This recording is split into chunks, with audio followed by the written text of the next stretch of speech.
Welcome, everyone. My name is Candace, and I am a Hatha yoga teacher. Finally, having the opportunity to share with you live what I am going to do as far as helping you discover your yoga journey.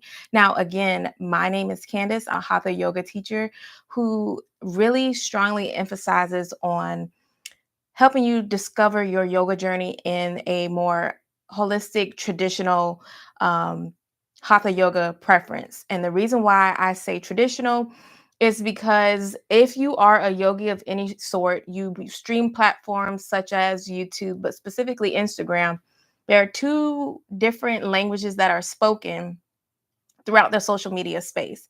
And today I am going to help you discover the differences in establishing your yoga practice, which is what I'm going to call a yoga journey, so that you have a more definitive routine, a better understanding on how to implement your own practice and not get what I'm going to call distracted by things that does not necessarily align with the yogic way.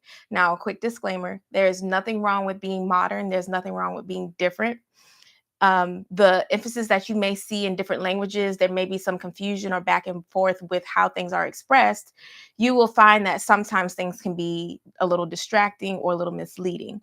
So, from my perspective, I would like to share with you my point of view from what a traditional yoga practice from a hatha yoga perspective looks like, as well as knowing a little bit on how to navigate your social media sites and other influences, like how you can be inspired by very popular yogis, as well as knowing how to navigate on YouTube, looking for yoga videos that will suit your needs. And lastly, what to expect from a yoga teacher, um, whether you are in studio or online. So I'm just going to look down a little bit for my notes so that I can stay on track. Again, for the third time, I just want to implement my name is Candace, only because um, Samadhi is a term or an expression that can kind of sort of be slightly misinterpreted by the word Sumati. And who knows, maybe in another live, if you're interested, I may share with you what the different terms mean in the language that's used, which is called Sanskrit, when we name the yoga postures and our yoga flows, and how certain things sound very similar, but they're not actually what it is. So, Samadhi is my name that was given to me when I completed my yoga practice. Sumati is actually the name that was given to me. C stands for Candace. So let's get started. Again, Hatha yoga teacher. This teaching style is one of the basic traditional practices, the foundational practices that are shared or that was established, excuse me, when we usually go into yoga teacher training. The founding postures that implement yoga posture, meditation, as well as pranayama, which is called deep breathing, are the basics that are implemented in this style of yoga. It's more slower. The objective is to breathe within the postures. You're staying there for an extended period of time, not a very long duration, but specifically a few rounds of breath compared to other yoga styles. For example, Vinyasa flow, which is usually what you see a lot in the social media preference. Where you will notice where the poses go from pose to pose, maybe within one sequence of a breath, but you're flowing, literally. You're flowing in a sequence of poses from one to the other.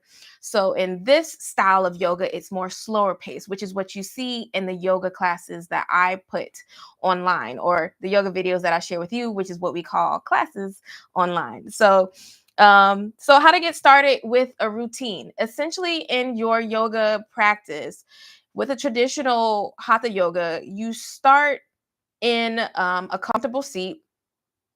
You then prepare for a moment of breathing to help settle the mind, settle the body before you actually begin your movement. Now, there has been different talks and different conversations where the intention of starting a yoga flow usually leads you to what's supposed to be the meditative state, which is the last portion of your practice. In a busy world that we have from time to time, we will notice that we don't have a lot of time to implement all those things. And majority of the time, you will see yoga offered in mostly no, excuse me, mostly yoga asana, which are the postures. And that is heavily influenced in throughout the world, but mostly from the yoga Western perspective, you see that a lot. And so when that's focused on more, you tend to forget about the rest of the practice or the full intention of the practice, which is a moment to meditate, to reflect within.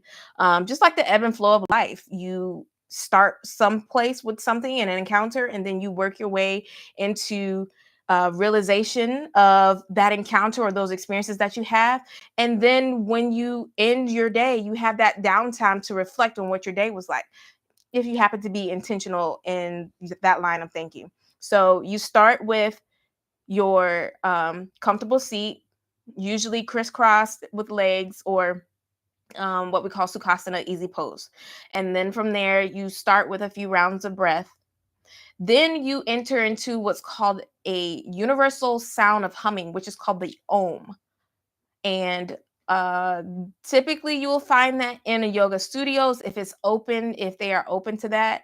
And from that space, it's a universal sound that you share amongst the class, where you all, if you're open to, have a moment of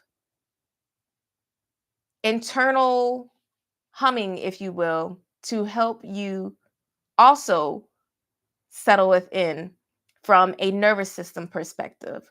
It's a calming agent, a calming action that happens within the body to help regulate your nervous system. And then from there, you start to warm up your body and then start the actual yoga poses, the yoga flow, the yoga sequence. After you complete your yoga postures, yoga asana, you then settle the body in what's called shavasana, which is the popular ending, the ceiling moment of your postures, that you are lying on your back, your arms are spread out completely, your legs are spread out, you're letting all the weight and the heaviness, the um the movement within the body come to a resting state. Now, shavasana we also call corpse pose. Um, we really don't emphasize dead man pose, but that may be expressed from time to time.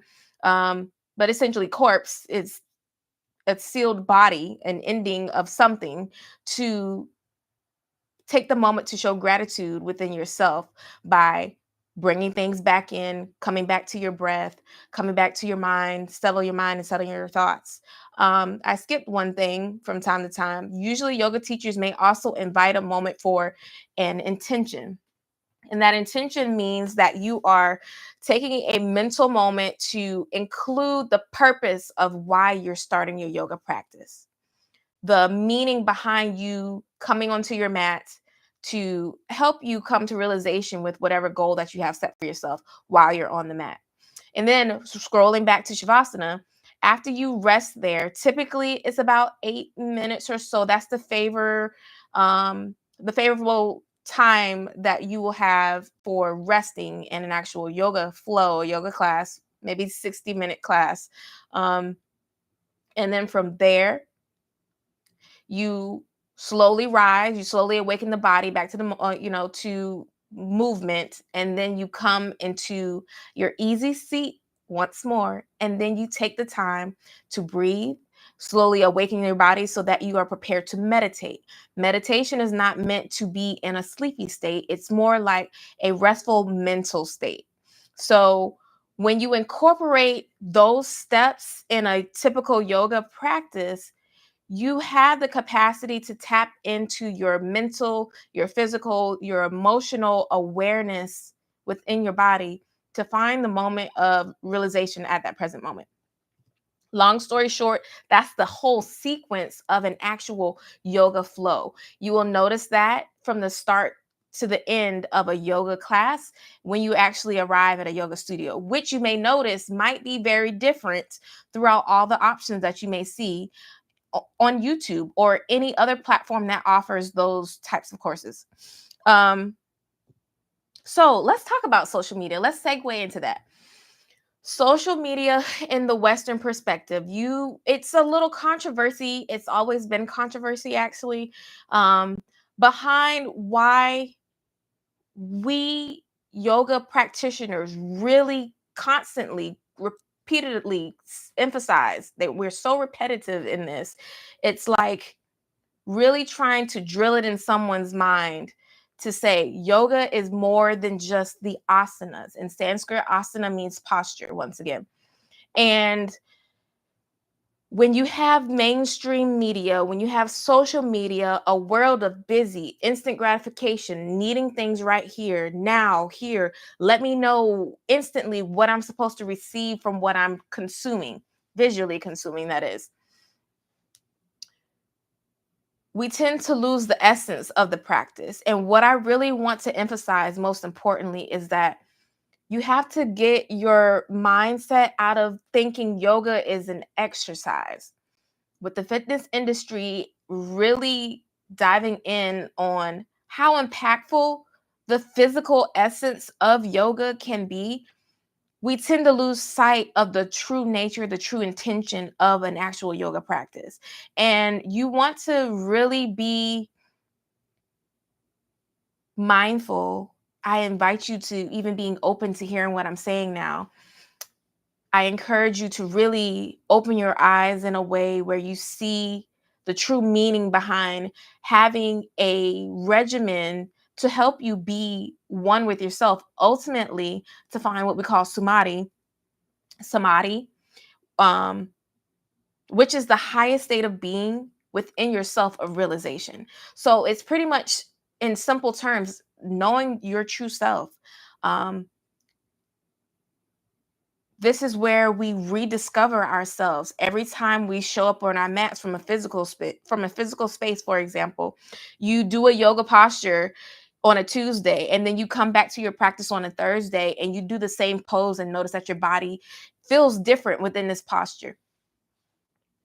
That is a moment of realization. That is a moment of mindfulness. And when we emphasize not judging where you are in space with that, we're really saying just take in the moment and don't be distracted by what's happening in the present moment. Just be present. And if you may notice from time to time, when you hear a guide through meditation, you will notice the same thing.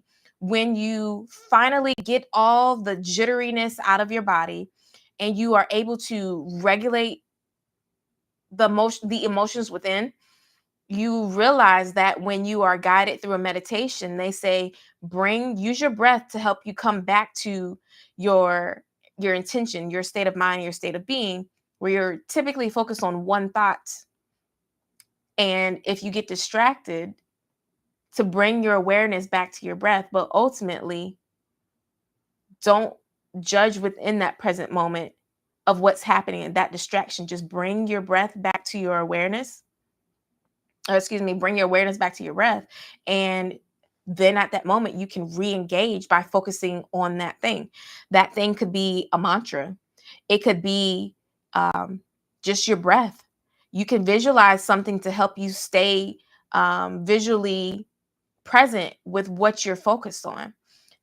Ultimately, in meditation, we really guide the breath because that's the easiest thing to tap into your mind, to connect with the body so that you remain focused, to ultimately find stillness within the body. Finding stillness within your body allows you to be able to control your emotions within. Your awareness is more defined. You're more social when you're able to communicate, whether it's physical, mental, or emotional, where you are currently in the present moment. So how social media can sometimes disrupt that intention is by being influenced with all the distractions from social media. So I would invite you to be a little more intentional in your search. You're intentional with your downtime while you are reviewing things on social media, especially in a holistic wellness space such as yoga, meditation, mindfulness, healthy eating, etc., etc. So let's segue into how to save time searching for yoga videos on YouTube. Since we're on the YouTube platform, I actually have a video that I created where you can, it's about 15, 17 minutes or something like that. I invite you to listen to that, and I encourage you to really um, take notice of the main key points within that video to help you implement how to go about searching. So, obviously, searching is easy to do. You just type in yoga on YouTube. But sometimes just typing in yoga on YouTube, you will find an array and abundance of yoga videos to choose from. And then at that moment, you find yourself overwhelmed with the abundance of yoga videos to choose from. You have a lot of amazing yoga teachers on YouTube.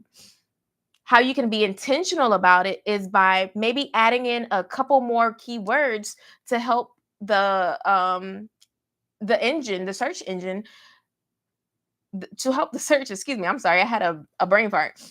Have the search engine help you get the video of of your liking, anything close to it. I gave an example of downward facing dog. You can put yoga downward facing dog, and it will give you either YouTube Shorts. Now that we're in 2023, I think it was late 2023, but definitely last year 2024, and now as things are adapting more, you have YouTube Shorts that will help you find the videos that you need if you just need a quick introduction to what it's like, or having a video that you can practice that with a sequence and really emphasize on practicing your downward facing dog. Um, Lastly, with yoga videos on YouTube, you also want to be intentional about looking at the description, listening to the verbal cues that are offered within the video, because the downside of virtual learning and virtual physical wellness activities, whether it's working out, therapy, yoga, obviously, you don't have that immediate physical contact, that correction where your instructor will tell you where you need to correct yourself. So, body awareness, listening to verbal cues, listening for to see if the instructor is giving strong verbal cues will really help you experience the yoga flow, the yoga sequence even more. You may notice that the teacher will guide you to what it's supposed to feel like ideally. Everybody's bodies are different, so everyone's feelings might not be the same, but there's a way to resonate where they say you may find tightness in your hips in downward facing dog. um, and they will guide you by saying, you know, you can pedal your feet to help warm up the hamstrings, something of that nature, to bring body awareness, your proprioceptive nature, and understanding what's happening with your body. It's an extra emphasis on where to carry your carry your attention. Now, lastly, what I really wanted to emphasize on YouTube, there are a lot of instructors, there are a lot of teachers. We all have our preferences with what we're looking for specifically, um, and the time, which is also of essence, which is also very important. Where you also want to pay attention is noticing what the teacher is like. How, what's their personality like? Are they helpful in a sense where they communicate back with their community? Are they knowledgeable in a space where it's beyond the yoga asana? That's what I wanted to emphasize. This is the whole point in trying to help you get started with the yoga basics and understanding what it's like to know that it's not, respectfully, it is not an exercise. It's not just stretching. It's not just stretching. Yoga asana is a tool. It's one of the 8 elements of yoga to help you redefine who you are internally. Yoga has so many elements. You have your breathing, you have your meditation, you have obviously the yoga asana, and you have the philosophy. All of these elements help you to rediscover yourself. And that's the whole point of yoga. Yoga is um, derived from the Eastern perspective of India's knowledge with how we should go on our day-to-day lives, and also with certain entities, it may also be used as a religion for some who use yoga in that element. Yoga is a way of life where you are on the road to discovery, on the road to knowing who you ultimately are, being who you desire to be. And sometimes that process is not pretty. For example, is not pretty when you notice how your body may be limited in that awareness. It may not be pretty with knowing how some of these yoga postures will bring the emotion out of you that you were not even expecting. Um, the philosophy element that you may be challenged with or encounter in your day-to-day experiences with other people in your life. And with guidance, you are able to be on top of that to regulate your emotions, know your self awareness, and basically exchange the goodness and the love and the kindness that comes out of it to be a better version of yourself. So essentially, yoga is a full route of a roadmap to a journey in rediscovering yourself. And in a nutshell, this is a way to ultimately have an overall sense of wellness.